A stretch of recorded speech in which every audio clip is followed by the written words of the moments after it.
5%. And basically, as you know, and as you've been seeing, not reporting as accurately as it should be reported because it's a massive story. Business is coming back to the United States so that they don't have to pay tariffs. And I think also because of November 5th, the election, they're very happy. AI is coming back to levels that nobody's ever seen before. It's a new, sort of a new business, I guess, when you think about it. But it's plants are going up all over the United States, and many of them have already been started.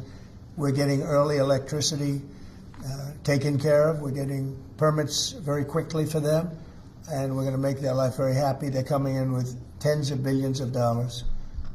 Individual plants will cost 10, 15, even $20 billion. We're going to let them build electricity generating plants along with their plant, and they can't even believe it.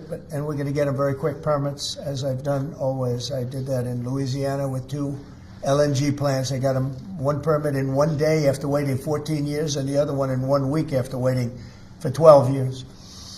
But this is very exciting to me. This is the automobile industry, and this will continue to spur growth like you haven't seen. Before I was elected, we were losing all of our plants. They were being built in Mexico and Canada and other places. Now those plants largely have stopped, and they're moving them to our country. In Indiana, the great state of Indiana, I love Indiana.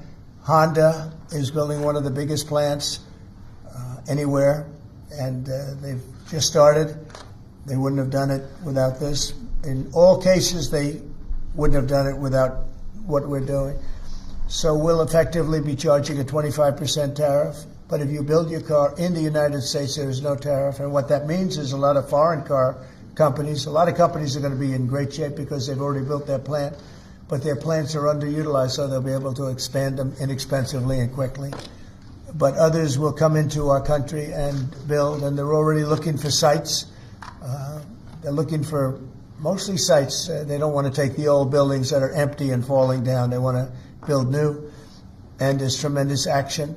There is likewise for other companies and countries, like the chip-making process. Your chip bill was a disaster done by Biden. All he does is give tremendous amounts of billions of dollars to chip companies that will do nothing with the money. They're not going to use the money here. They're going to just keep it. They have plenty of money. The one thing they have is they have a lot of money. In our case, all we're doing is saying you can't come in unless you build here. And the largest chip company by far is manufacturer from Taiwan is building here, and it'll give us almost 40% of the chip market just with that. They're spending almost $200 billion in the United States to build a plant, and they've almost started. They'll be doing much of the work in Arizona.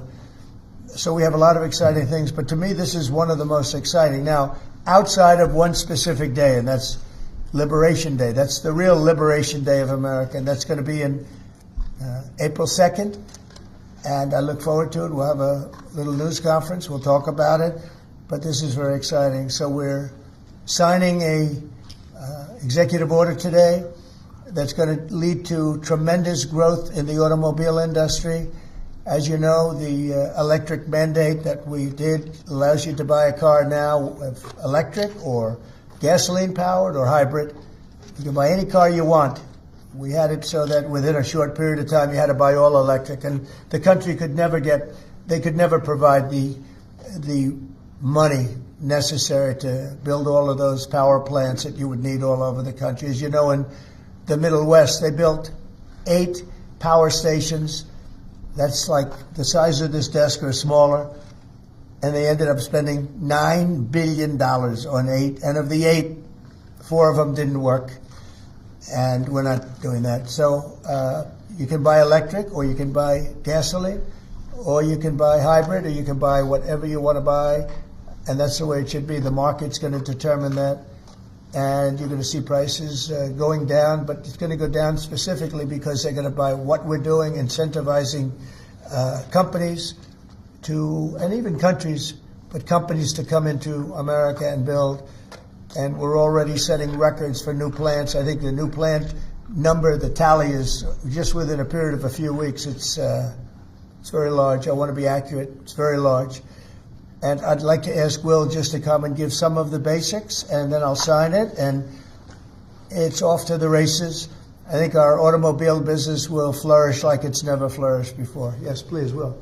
Thank you, sir. As you stated, we've prepared for your attention a proclamation imposing a 25% tariff on foreign-made cars and light trucks. This is in addition to tariffs that are already in place on those goods.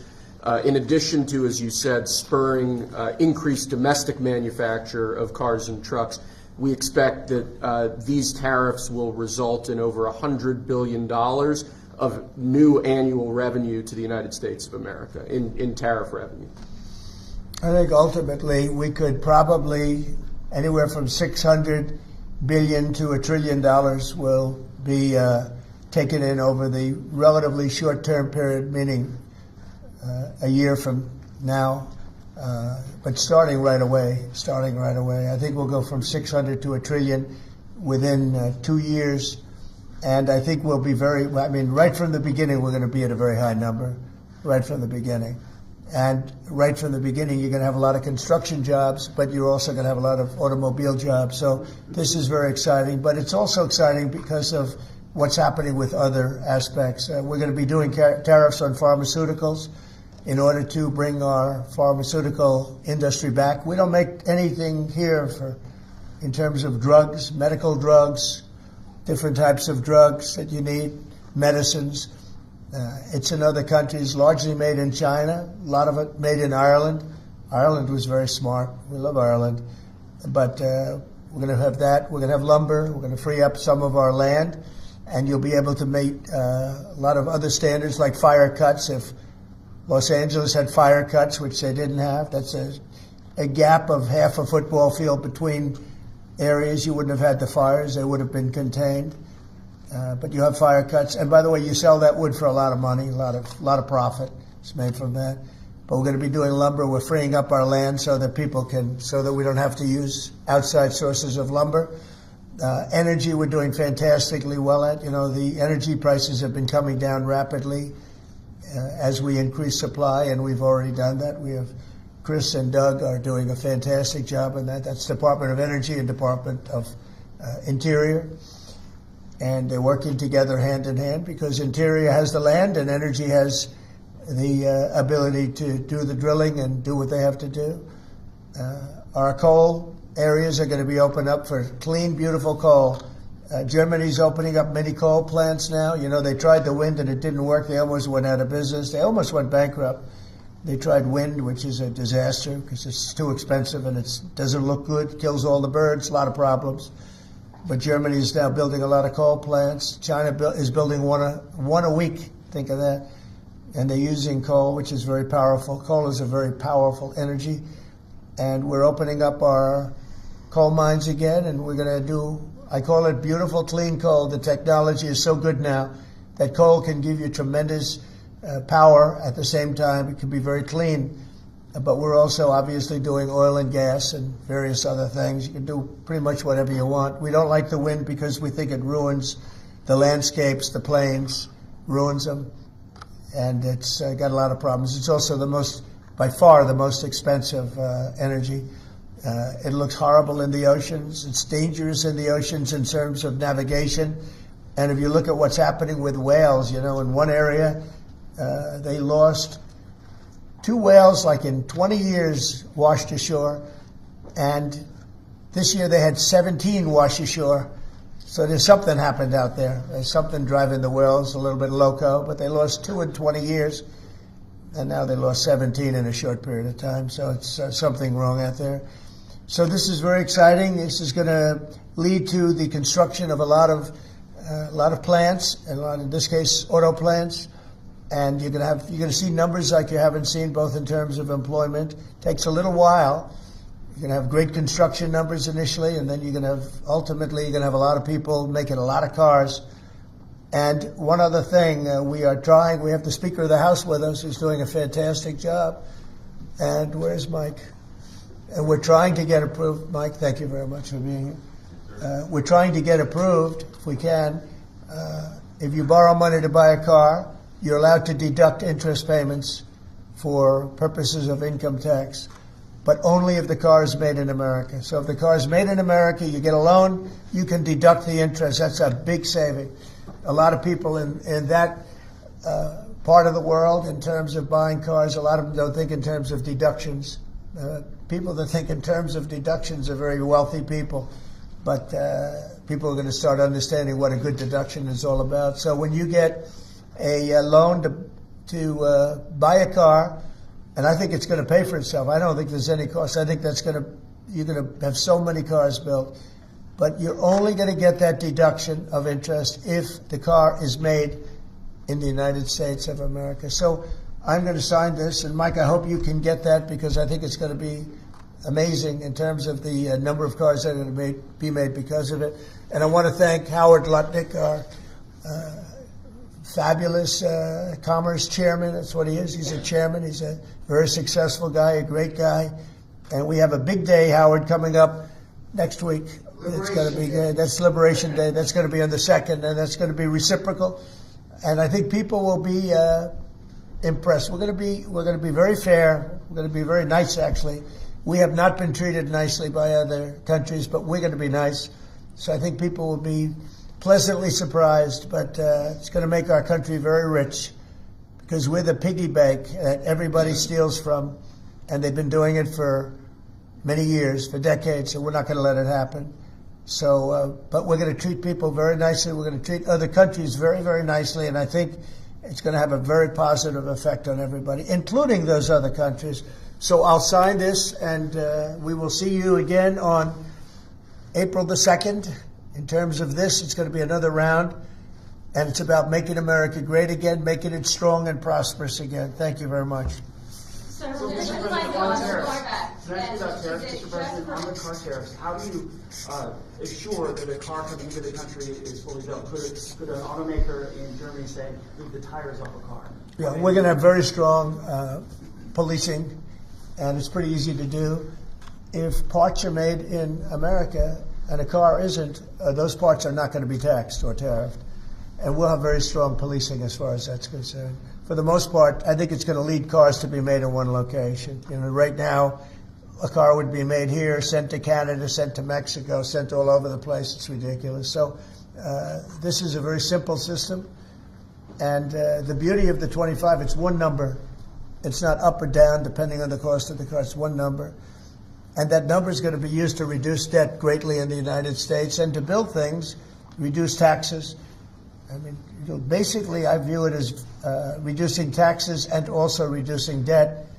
And within a fairly short period of time, I think we're going to have a balance sheet that's going to be outstanding. Yeah. How do you assure Americans then that this will not cause a long-term increase in prices? Well, look, I think we're going to have a market the likes of which nobody's ever seen before, not in this country. You know, we had the best market ever in my first term. It was the strongest market ever, the best economy ever.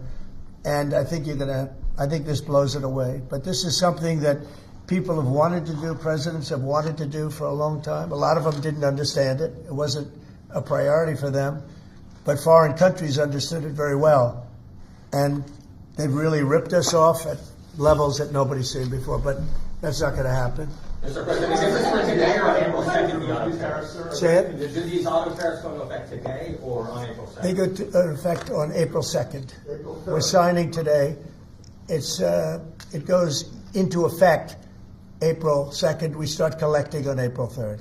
Mr. President, do you have any more sectoral tariffs that are coming in on April 2nd? What does that mean? Any more tariffs on any other sectors on April 2nd, for example, chips or pharmaceuticals? Not then, but we will be putting a tariff on lumber. We, as you know, have a tariff already on steel and on aluminum of 25%, and we're taking in tremendous amounts of dollars. More importantly, our steel factories and aluminum factories are roaring. They're starting to roar.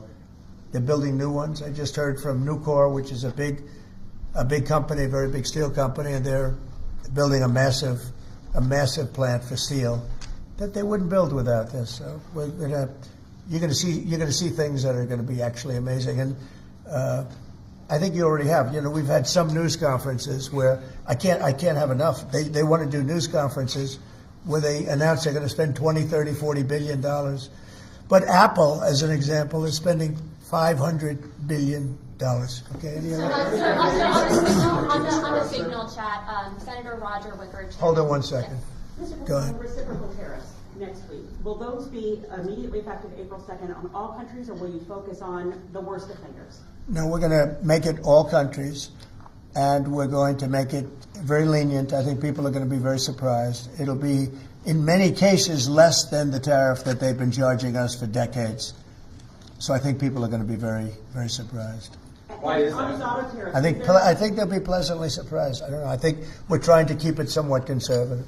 and on these auto tariffs, we saw obviously the NASDAQ 100 go down 2% at close, S&P 500 down 1%. What are you concerned Is that about today? that market reaction? Today? Yes, sir. I didn't say that. I want to see the jobs. I want to see that'll all take care of itself. That could take care of itself in 1 day, 2 days, or 1 week. Are there any conditions under which you'd remove these auto tariffs, sir, or is this permanent for the rest of your term in office? Oh, this is permanent. Yeah, 100%. Yeah. Are you on the auto tariffs? So did Elon Musk advise you at all on these auto tariffs? No, because he may have a conflict, so we don't talk. I've never talked to him. Elon's amazing. He's never asked me for a favor in business whatsoever. I'm actually a little surprised by it. I might do it, I might not do it. I do what's right, and he'd want me to do what's right. No, he's a patriot. He has never, these are big deals we're talking about. This is probably nothing like this. And I've never had Elon come and say, would you do me a favor with the mandate or the electric mandate or anything. He's never asked me for anything. Sir, also, what's your response to Republican lawmakers who have said today that your administration should take more accountability and not downplay what's happened with Signal that we've seen in these messages today? Well, I don't know about downplaying. The press upplays it. I think it's all a witch hunt, that's all. I think it's a witch hunt. I wasn't involved with it. I wasn't there, but I can tell you the result is unbelievable because the Houthis are looking to do something. They want to know, how do we stop? Can we have peace? The Houthis want peace because they're getting the hell knocked out of them. It's been very, very strong. The Houthis are dying for peace. They don't want this. And they're bad. Look, they were knocking ships out of the ocean. We had in the Suez Canal, they only have about 20% of the ships going through. They have to go through a different way, which takes weeks of travel. And that really affects commerce. But the Houthis have been hit hard, and they want to negotiate peace. But I don't think they're quite ready. Classified that was shared? Say it? Do you still believe nothing classified was shared? Well, that's what I've heard. I don't know. I'm not sure. You'll have to ask the various people involved. I really don't know. I can only tell you this. You don't want to talk about it. The Houthis have been horrible to the world. What they've done, killed a lot of people. They knocked down a lot of ships and planes and anything else. It's not just the ships. And they have been hit. They have been hit harder than they've ever been hit. And they want us to stop so badly. And they've got to stop. They've got to say no mas. But I can only say that the attacks, it's attacks every day, every night. It's not just the one. You're talking about one. The attacks have been very successful, even beyond our wildest expectations. We've hit them very hard, very successfly. And we're going to do it for a long time. We're going to keep it going for a long time.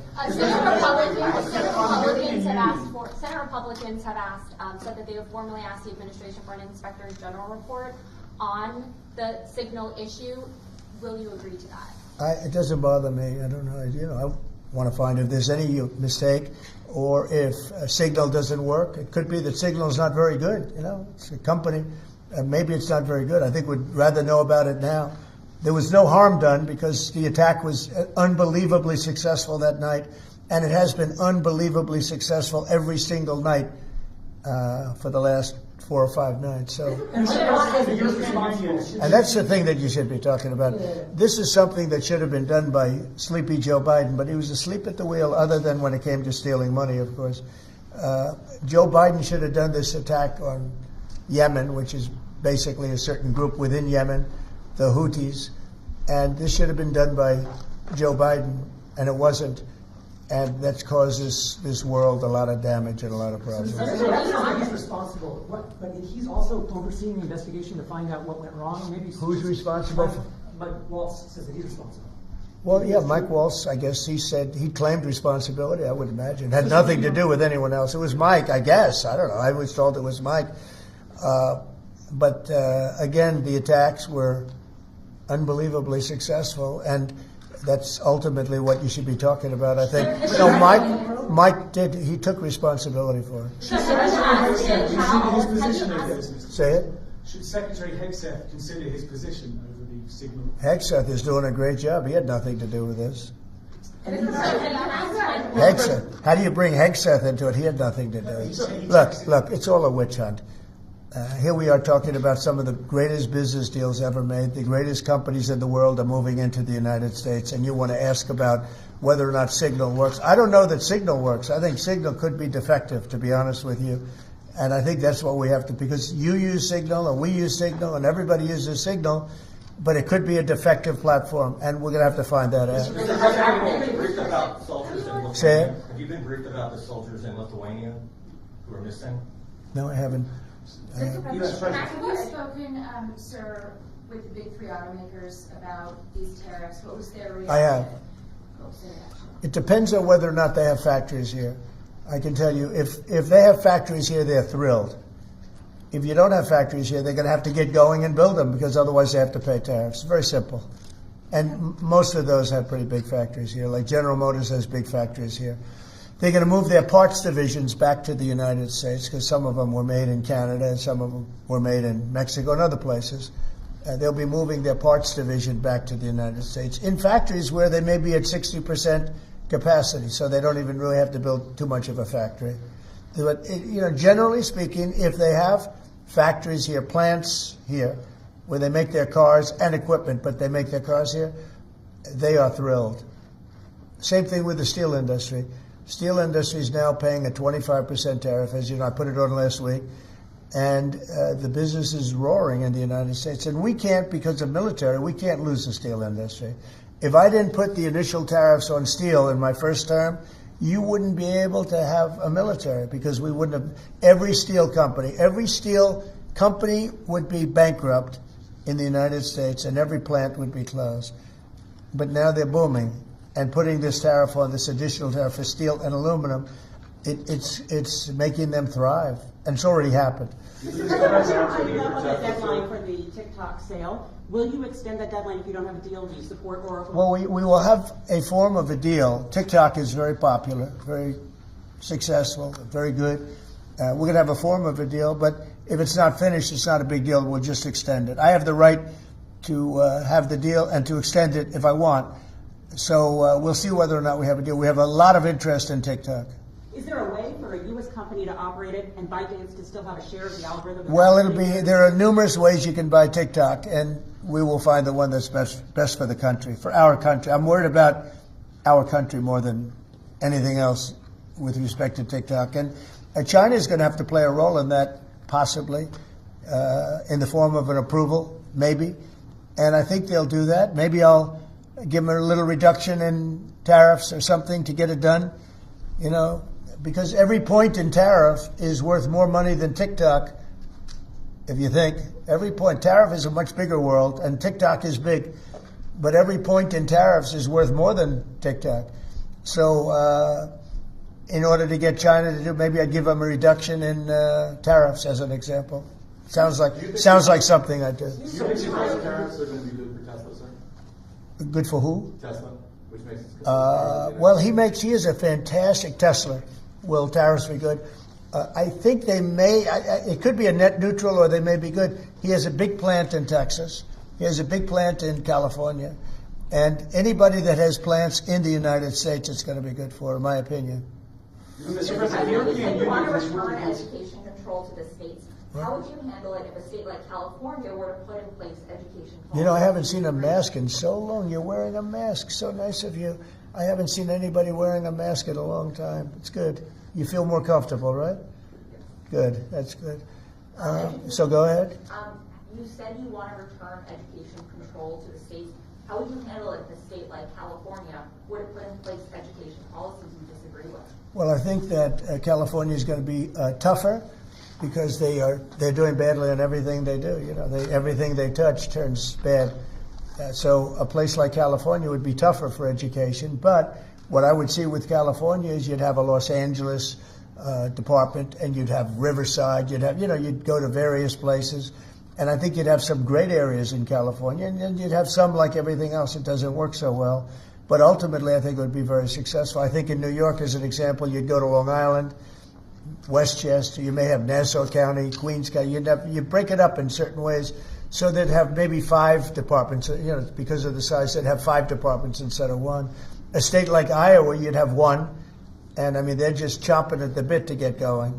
So many states are chomping at the bit to get education, and it's going to happen fast, to get the education